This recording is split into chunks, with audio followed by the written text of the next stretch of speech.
Today we are with Joanna Penn from thecreativepenn.com, and we're going to do a fantastic interview about publishing and the great complexities of publishing today. So Joanna, thank you so much for joining us today. It's great to be on the show. Thank you very much, Javier, and thanks for having me. I wanted to ask you first to give us a sense of how you're helping authors right now get started.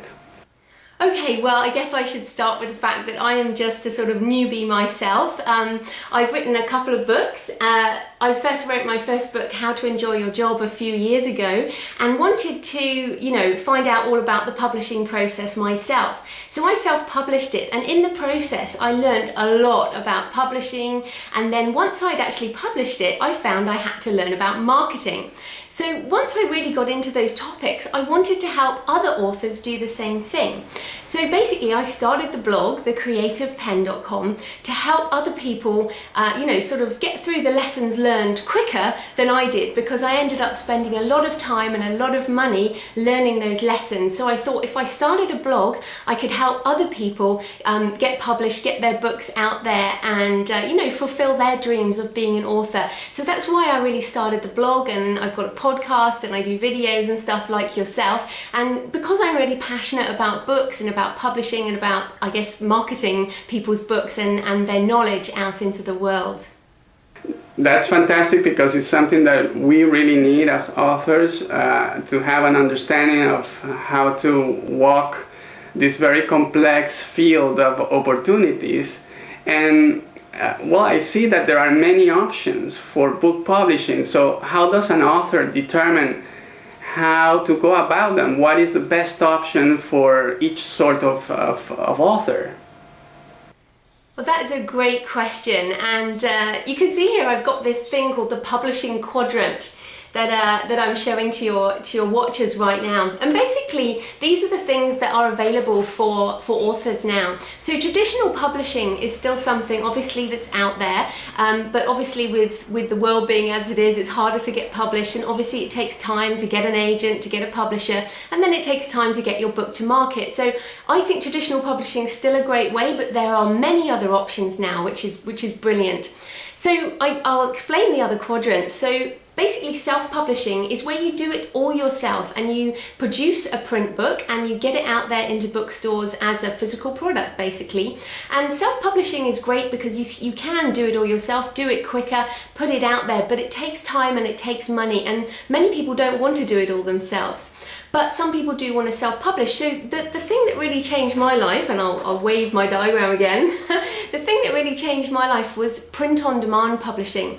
Now in print-on-demand, basically you upload a digital file to a site, for example lulu.com or lightningsource.com, and that publishes your file to a site like Amazon or barnesandnoble.com. People can actually order your physical book, and it is printed on demand. So one copy of your book is printed and sent to the customer.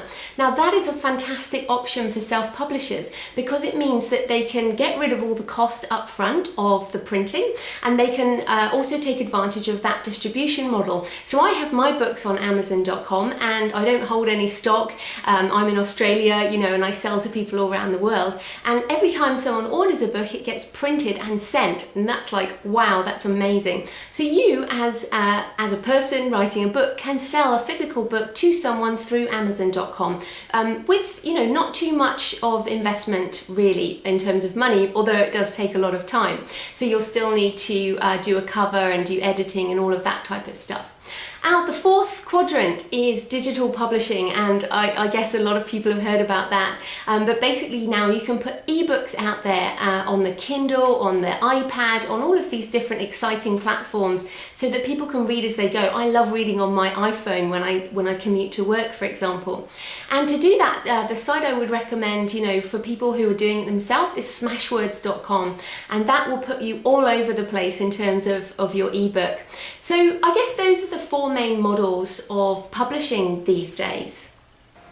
Now, if we do go the traditional route, what would be the best way to do it? Do we go and try to look for the agent with having done already a book proposal and try to contact many publishers?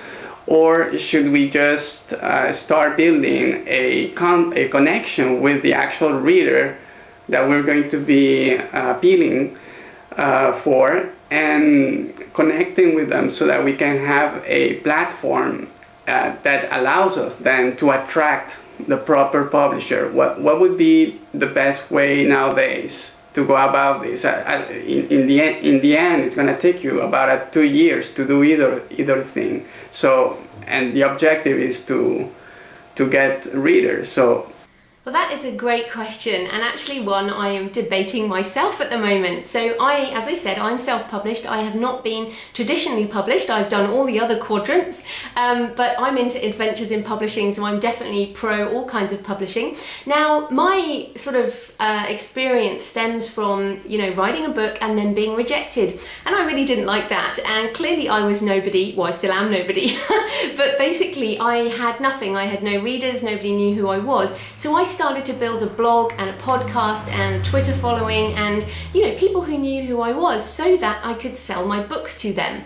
Now, as you said, it's important to do that whether you self-publish or whether you get a traditional publisher. And traditional publishers these days want authors who can sell their books, and it is obviously much easier to get a publishing deal if you have a platform. So I'm of the latter view, that it's much better to be writing. Obviously you have to be writing, but also building that audience over time, so that when you do pitch to a publisher, you have a really attractive package. So you have that synopsis, you have the book proposal, you have everything they want, but you also have an audience, and you say, look, I've been blogging for 2 years, I've got X number of followers, I have a speaking business, and I have this book, and what do you think? So obviously it needs to be a quality product, but you need to be a quality product as well as an author. So yes, you still have to go about it the traditional way, but also there are stories now of people attracting publishing deals from being out there. I guess Gary Vaynerchuk would be one. And some, in terms of fiction, there are authors who've been picked up by Amazon Direct, so Amazon Encore, to be published after they've had self-published success, which often goes hand in hand with having a good platform. So definitely, you can still do it the old way, but I personally think you need to build up an audience ready to buy your book.